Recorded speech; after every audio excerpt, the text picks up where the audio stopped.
सकट चौथ व्रत कथा। एक साहूकार और एक साहूकारनी थे।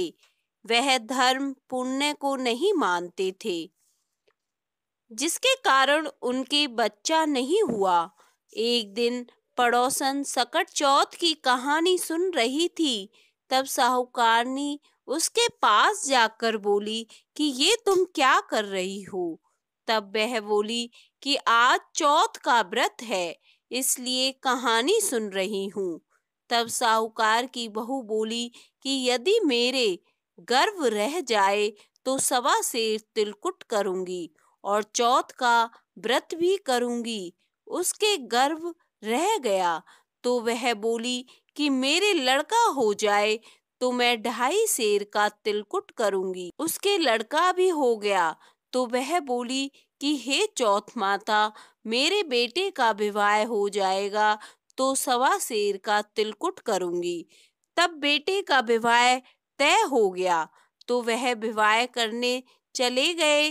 तब चौथ विनायक ने सोचा कि जब से इसके गर्भ रहा है तब से रोज तिलकुट बोलती है।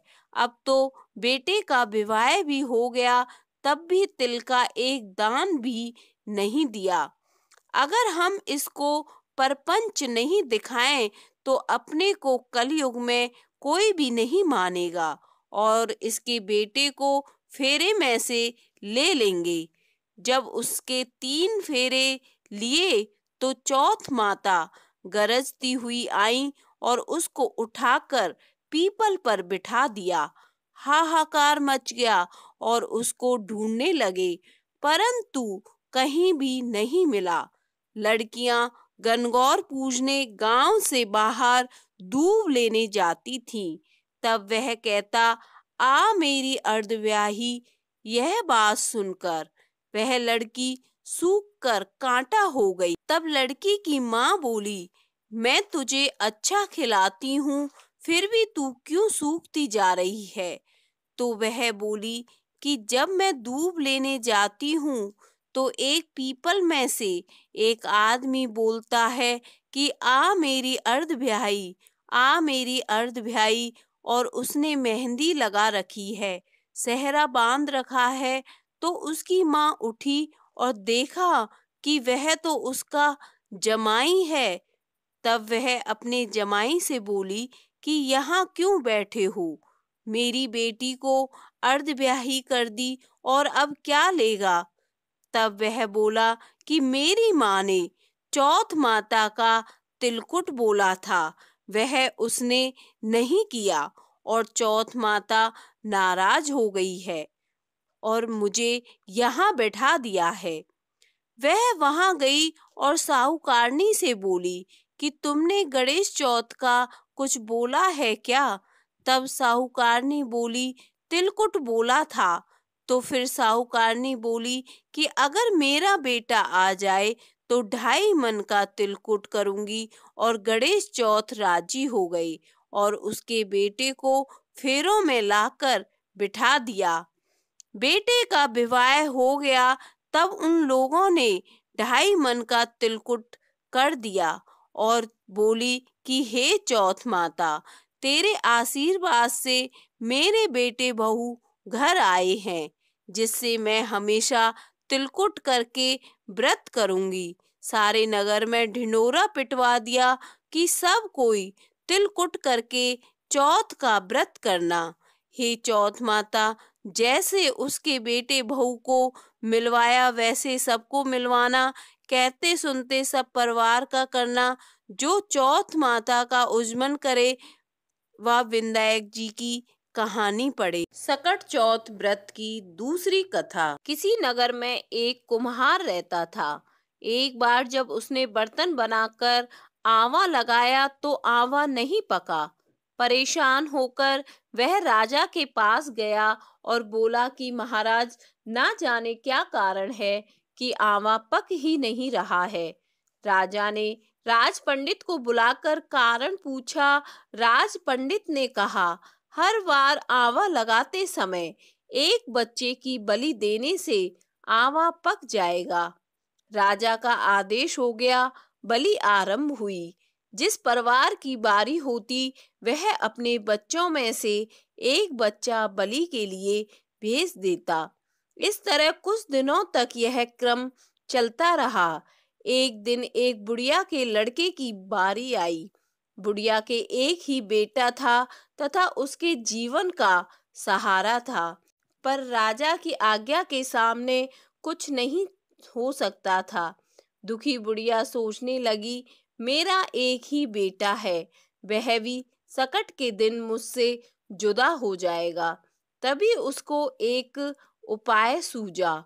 उसने लड़के को संकट की सुपारी तथा दूब का बीड़ा देकर कहा, भगवान का नाम लेकर आवा में बैठ जाना, संकट माता तेरी रक्षा करेगी। संकट के दिन बालक आवा में बिठा दिया गया और बुढ़िया संकट माता के सामने बैठकर पूजा प्रार्थना करने लगी। पहले तो आवा पकने में कई दिन लग जाते थे, पर इस बार संकट माता की कृपा से एक ही रात में आवा पक गया। सवेरे कुम्हार ने देखा तो हैरान रह गया। आवा पक गया था और बुढ़िया का बेटा जीवित व सुरक्षित था। संकट माता की कृपा से नगर के अन्य बालक भी जी उठे। यह देख नगरवासियों ने माता संकट की महिमा स्वीकार कर ली। तब से आज तक संकट माता की पूजा और व्रत का विधान चला आ रहा है। संकट चौथ व्रत की तीसरी कहानी। माँ पार्वती एक बार स्नान करने गईं। स्नान घर के बाहर उन्होंने अपने पुत्र गणेश जी को खड़ा कर दिया और उन्हें रखवाली का आदेश देते हुए कहा कि जब तक मैं स्नान कर खुद बाहर न आऊं, किसी को भीतर आने की इजाजत मत देना। गणेश जी अपनी माँ की बात मानते हुए बाहर पहरा देने लगे। उसी समय भगवान शिव माता पार्वती से मिलने आए, लेकिन गणेश भगवान ने उन्हें दरवाजे पर ही कुछ देर रुकने के लिए कहा। भगवान शिव ने इस बात से बेहद आहत और अपमानित महसूस किया। गुस्से में उन्होंने गणेश भगवान पर त्रिशूल का वार किया, जिससे उनकी गर्दन दूर जा गिरी।